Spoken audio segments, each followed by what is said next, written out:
So, welcome to The Edit from The Interline, the show where we run a quickfire analysis on our pick of the most important fashion and beauty technology stories from the last 7 days. I'm Grace, the social editor, and I'm joined by Ben, the editor-in-chief. And together we have less than 25 minutes to give you our analysis on the stories that we think really matter. Hey Grace, good to be here again, and I'm back in the UK this time.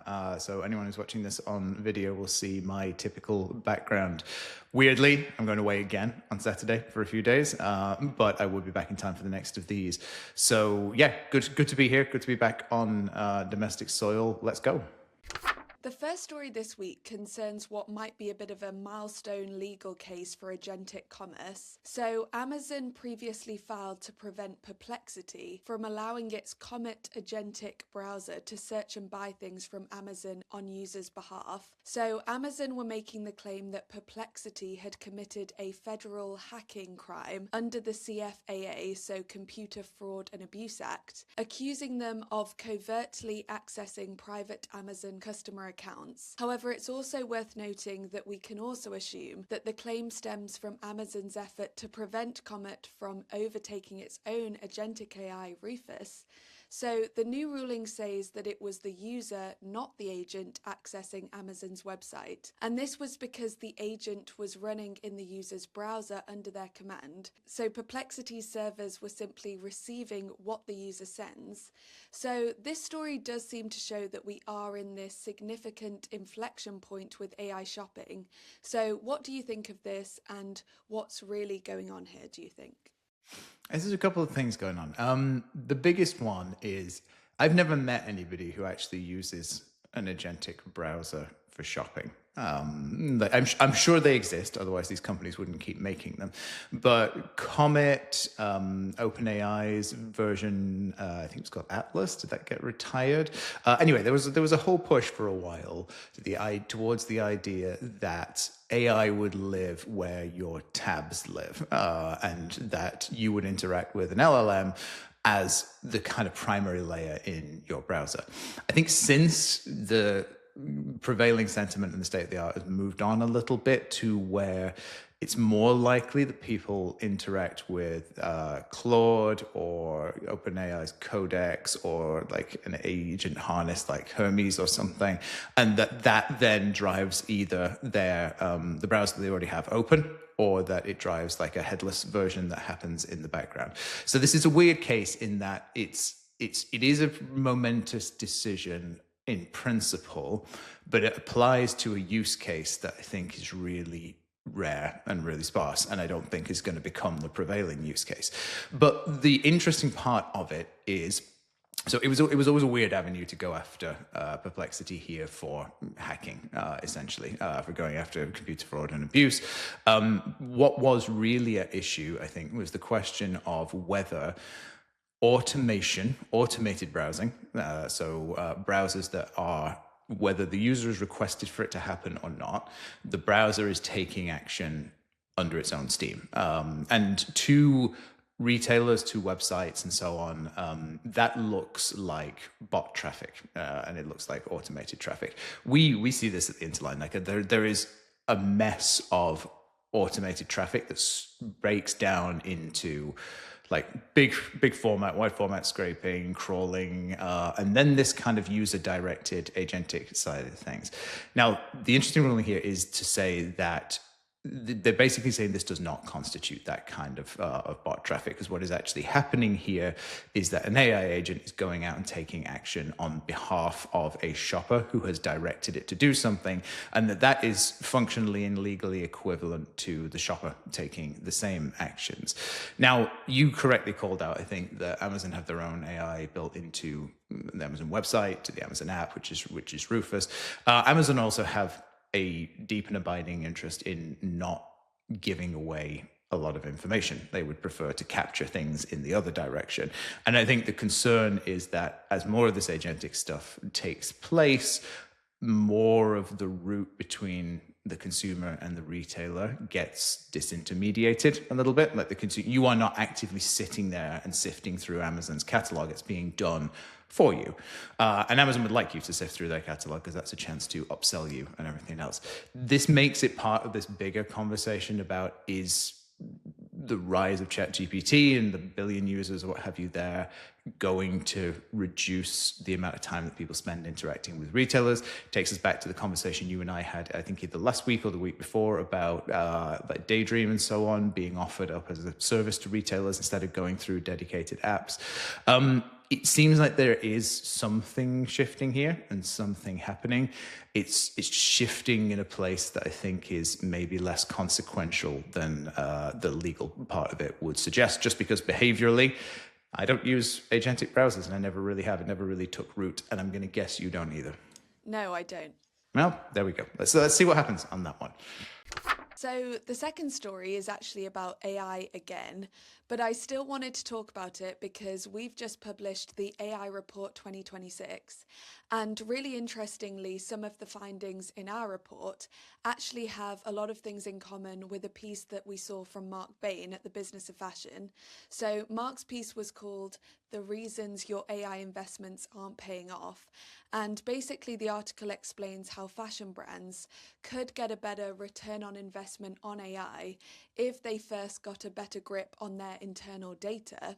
So the article actually heavily focuses on Zalando, who are claiming to get a lot of value out of their AI strategy. And they say, I quote, "have the best data on fashion and lifestyle in Europe." And in parallel, the BOF piece also pulls from a new Bain & Company survey that also looks at the barriers companies are facing in terms of them getting what they wanted to or expected to out of AI. Interestingly, this survey also shows that most of the respondents cited that the lack of AI progress that they're facing is actually to do with challenges with data access and also integration, along with compliance concerns like data privacy and also competing business needs following shortly after as well. So do you think that this lines up with what we found in our own AI survey? Does it contradict anything? And are brands really struggling to get value out of AI? Yeah, I thought this was an interesting piece. Like, Zalando is everybody's go-to for AI success for a bunch of reasons. Like, I've interviewed somebody, Glazioni Rocha from Zalando, who's a creative director at their lounge division, and I did that because they are the furthest ahead, I think, and the most open about their use of generative product images and videography and so on. But as this article backs up, they're also pretty far ahead in having built out the requisite data foundations that are now delivering value when they want to layer AI on top of them. So that's all good and correct. And I think the Bain Company survey that's cited in here is also, it does chime with what we found in the AI Report 2026. So the trend that we described is people at large use a lot of AI, but they don't put a lot of trust in it when it comes to making business critical decisions. So I think something like less than a quarter of fashion professionals trust AI enough to make a vital choice based solely on its output. They would always going to take in something else. Now, part of the reason for that lack of trust is the same finding as the Bain Company one, which is the majority of AI initiatives are either fully sandboxed, i.e. they live completely independent from the rest of the brand or retailer's technology estate, or they're largely standalone with a few connectors and things like that. So the situation that we have is companies are spending a lot of money on AI. People are using it either through heavy incentives and mandates or just of their own volition.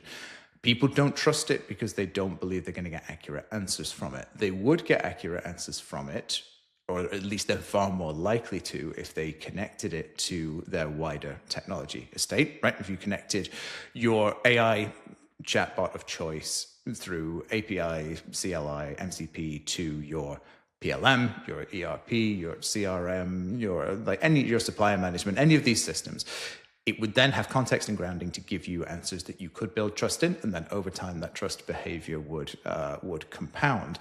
But it's kind of a vicious circle. If you don't trust AI, you're not going to connect it to your sensitive systems. If you don't connect it to your sensitive systems, it's not going to give you accurate answers, and you're not going to trust it. So that's kind of the key finding of our AI report. There's a whole bunch of other stuff in there, but the specific article that you're referencing and the Zalando part of it is evidence that there's no real shortcut to that. The reason that they seem like they've been able to get so much value from AI is because they put all those foundations in place years ago.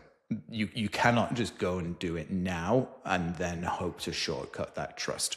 I think the key thing for listeners and watchers to take away from this is that you probably do want to ape what Zalando are doing with AI. It doesn't have to be in the generative image side of things. At the pure kind of data level, connecting AI to your important systems and so on, it's going to deliver greater return than treating it in isolation, but you can't magically connect all your systems and you can't magically build those kinds of data foundations. It's still a big governance and technical ask that gets you on the way there. I'd suggest doing the behavioral stuff alongside it, but there's just a lot of heavy lifting and architecting that needs to be done, I think, for people to get value from AI. And that's the conclusion that this article reached, and I think it's the same one that our survey did as well. Next, I want to talk about Pinterest, and they've just opened a new London office in Oxford Circus.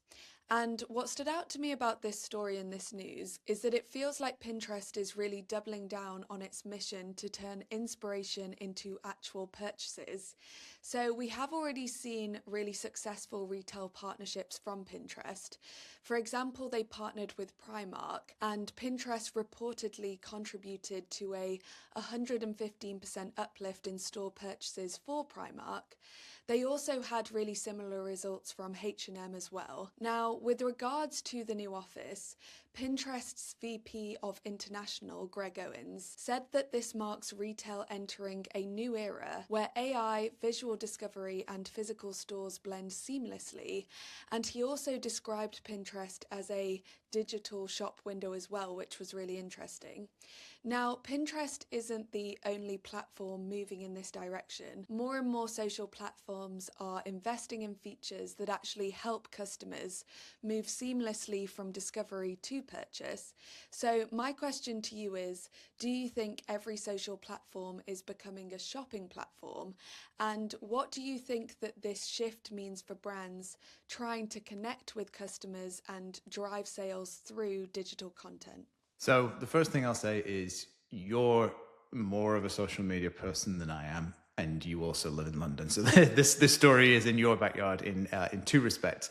I'm going to give you my take on the latter part of it, which is I've always been open about the fact I don't use social media individually. Like personally, I do use it for work, LinkedIn, Instagram, and so on.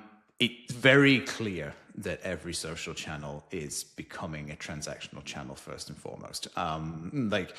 It's already the case that the entire Meta ecosystem, so everything across Instagram, WhatsApp, and so on, exists in service of putting ads in front of people. That's been the stated and open business model for a decade plus. The transaction side of it emerged organically from that, I would say. So what you have is not TikTok and Pinterest and so on suddenly going, oh, we should really try and become a part of the path to purchase. What it is them recognizing that they've become such a force in the path to purchase that they can now start to exert some power over the brands and retailers, and to say, well, look at the contribution that we are making to your sales, look at the contribution we're making to your GMV, look at the incidence of people coming from Pinterest and other places directly to you, and look at the value of those visitors versus the value of visitors coming from traditional search or from direct browsing and so on. Now, I don't have those stats to hand, and they're not part of this release, but you have to assume, based on the bets that Pinterest and other companies are making, that the value of the customer traffic that they're driving is higher than it is through other avenues. What that means is that digital shop window is both a statement of power and intent from Pinterest and other people, because it recognizes the power, the position that they have in the product journey. It's also a bit of a damning testimony for brands and retailers as a recognition that they don't control the digital channel in the way that they would like to. I am willing to bet that traffic to Pinterest is higher than traffic to the typical like non-famous brands direct-to-consumer e-commerce portal. So if you're asking me, does social exert a big force over the way that people shop online? Yeah, the answer is very clearly yes. And I think Pinterest's journey is especially interesting because you've gone from a platform that was just intended to help people pin images. That was the initial thrust of it. I signed up for Pinterest in the early days. It was a pin board. That's where it comes from.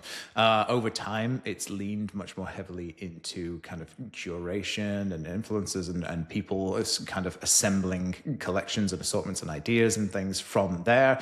And then logically, that's become part of the handoff to transaction and so on. This is a very interesting part of e-commerce. It's a very interesting part of retail tech in general. And it's further evidence of the force we talked about a couple of weeks ago, I think around Substack and the native sponsorship programs and things there. Traditional spending on web search and so on is probably on the way out, and this spending on these kinds of channels is certainly on the way up because they just have so much control over the route to the path to purchase. So the next story is about GLP-1s and the fact that they're causing more people to shop in person.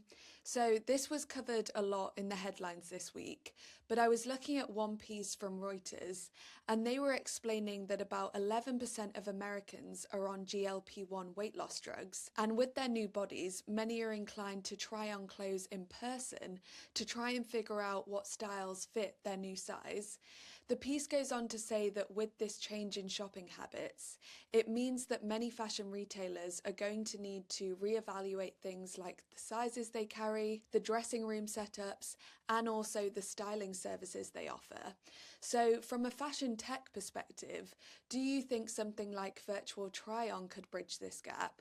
Or is there any other kind of tech that could help brands better build their size ranges from the start? Yeah, so any conversation about virtual try-on has this baked into it automatically now because it has become such a prominent force. But it's not, notably, it's not the first time that fashion has, and in recent memory even, has had to deal with kind of changing bodies and bodies that don't necessarily conform to either traditional expectations or traditional rules. And I mean rules in the point of view of like sizing and grading rules rather than like social norms. I remember speaking to somebody a couple of years ago who this was pre Ozempic and Mounjaro, and they were talking about having to change the way they approach sizing and points of measure because of the rise of strength training in women. So that's one thing. So women's bodies suddenly take on a slightly different and more muscular aspect than they have done traditionally because strength training just became much more like universally appealing across genders. The other thing is kind of cosmetic surgery as well. So that's been in there as well. Now you have size grading rules that traditionally would have covered most of the allowance for like chest size relative to waist size relative to hips and all these kinds of things. When you start to deal with the rise of cosmetic surgery and implants and things, you'd start to separate the traditional sizing rules from the actual reality. Now, none of that, though, was anywhere near as widespread as the GLP-1 uptake is. If it's true that 11% of Americans are actually on Ozempic, Mounjaro, and so on, I think it represents the biggest change in size data that fashion has had to deal with in a very long time. It also changes, I think, the way that fashion communicates with its shoppers and buyers. So previously, outside of like purposefully inclusive brands, like size inclusive ones, like companies that they don't use these words anymore, but companies that would have been like, we cater to big and tall, like that kind of thing. Those have always been slightly kind of not hush hush, but there's always been some sensitivity around the way that brands talk to people with body types that fit outside the typical like small, medium, and large brackets. Now the conversation is much more open. Now, I imagine you mentioned styling services, you mentioned fitting rooms and so on. You mentioned people coming into stores because they have experienced a significant weight loss and they want to talk about it and they want to spotlight it and they want to be able to take advantage of fashions that they haven't previously been able to. Now, I think there's an opportunity for fashion there because right now a lot of brands design to outdated size surveys and size sets and size ratios and assumptions and things. It's long been the case, at least for the last 5-10 years, that fashion has wanted to build better demographic data about the people that it actually sells to and the size of their bodies and so on. There's never been a great way to do it. There's never been a great incentive to say, you customer, please scan your body because I want to be able to better sell to you. I think this might represent that opportunity. It might represent that incentive, is to have people who are now advocates for a different way of living, people who are now proud of their body, people who've been able to achieve a level of weight loss that they maybe haven't in the past.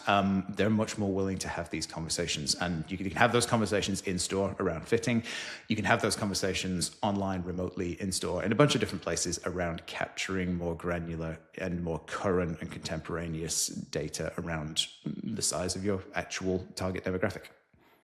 So we're ending this week's episode on a bit of a positive note, which is nice. So I came across this story in Fashion United, and essentially New Balance has opened its first ever garden in its factory in Flimby in Cumbria. So it's designed to offer a restorative outdoor space for the factory workers who are responsible for the craftsmanship of its made in UK products.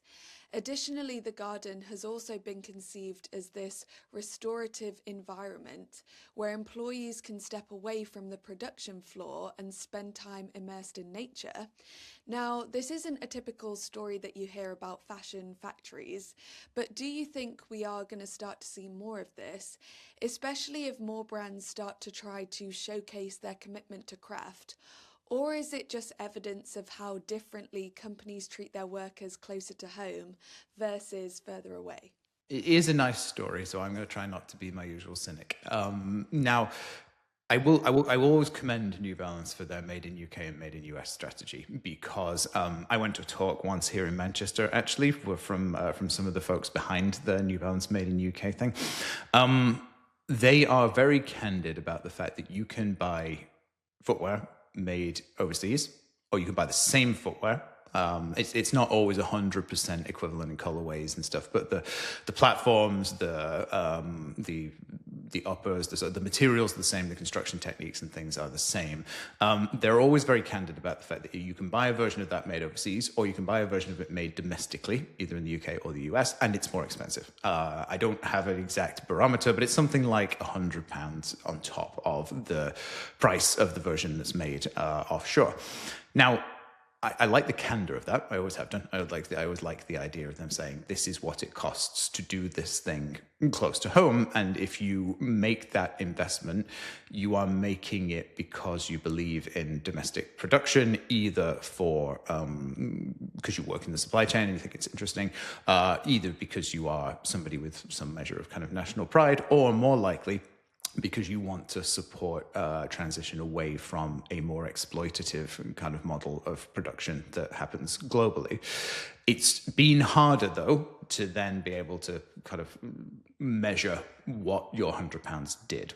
Right? Like if I was buying the made in UK version versus the made in, I don't know, Vietnam version. Don't quote me on that. Maybe they don't make them in Vietnam. The warm and fuzzy feeling that I would get is the return.